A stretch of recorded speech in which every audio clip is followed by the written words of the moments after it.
दिनै ब्रह्म धर्म परिचालना कमिटि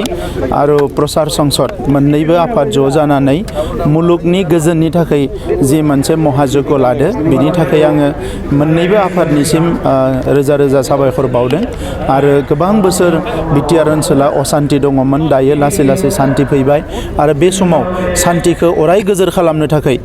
मोन्नैबो आफादा लोगो नांनानै महायज्ञ होनायनि उनाव आं मिजिंथियो जोंनि ओनसोलाव अराय समनि थाखाय सान्ति आरो गोजोना थागोन आरो बे गिदिरथार हाबाफारियाव फैनानै आसामनि चिफ मिनिस्टार बिथाङा दिनै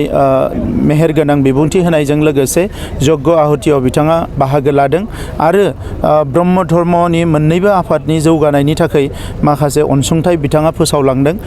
जोबोद बेस्थतानि गेजेरावबो बिथाङा फैनानै जोंनि माहारिनि मोनसे धोरोम यज्ञआव हाबाफारियाव बाहागो लाफैनानै बेखौ थुलुंगा होनायनि थाखाय आसामनि चिफ मिनिस्टार बिथांनिसिम आङो रोजा रोजा साबायखर बावदों आरो लोगोसे साफ्रोमबो ब्रह्म धोरोम फोथायारि बिथांनिसिम आङो साबायखर बावनायजों लोगोसे खावलायदों फैबाय थानाय समाव आरोबाव गोख्रोङै जाहाथे धोरोम सिबिनाय हाबाफारिखौ आवगायलांबाय थायो आरो फैबाय थानाय जेनेरेसन फैबाय थानाय जिखिनि जोंनि आथाल बिसोरखौबो गोथार लामाजों आगान सुरनो थाखाय गोथार लामाजों आवगायलांनो थाखाय आरो बयबो गोसोनि साननाय बायदियै जोंनि माहारिखौ जाहाथे गोजोन आरो खौसेथिजों दालांनो हायो बेवहाय थार लामाजों आगान सुरनो थाखाय अराय सम फोथायनायखौ लाखियो आरो गुरुदेव कालिचरण ब्रह्म बिथांनि जि बोसोन बिथांनि जि बाणी बिथांनि जि जोंनो फोरोंलांनाय माखासे सान्थौ सानस्रिफोर बेखौ अराय सम मुलुगाव फोथांना लाखिनो थाखाय खामानि मावो आं बेखौनो बयनिसिमबो खावलायनाय जाबाय। रांखान्थियारि मदद फोसावदों गुरुधामनि थाखायबो फोरलां बाबाजि ज्योति आश्रमनि थाखायबो आरो आफादनि थाखायबो बिनि थाखाय आङो चिफ मिनिस्टार बिथांनिसिम आङो रोजा रोजा साबायखर बावदों। बिजाथिखौ माला फोसावगोन लोकसभा? बिजाथिखौ थाबैनो फोसावगोन जोङो सावरायनाया सोलिगासिनो दङ आरो एसे सम लाबावगोन जोङो मोजाङै सावरायनायनि उनाव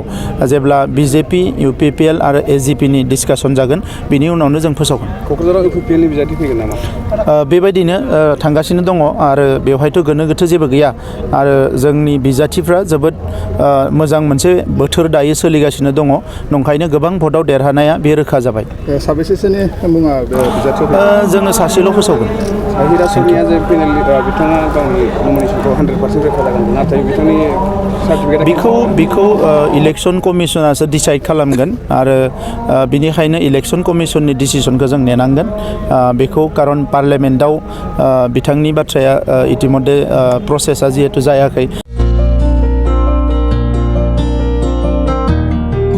उदालगुरि नोगोरनि शंकरदेव मिशन हाई स्कुलनि साखाथियाव थानाय रेगे-रेगां दख'ना गलायाव लफाय, एफएनएफ, महर ब्रेन्ड, बिबार ब्रेन्ड, आर'नाइ ब्रेन्ड, जुरिपाट, माथानि बायदि बायदि रोखोमनि दख'ना, आर'नाइ ब्लाउस, फालि आरो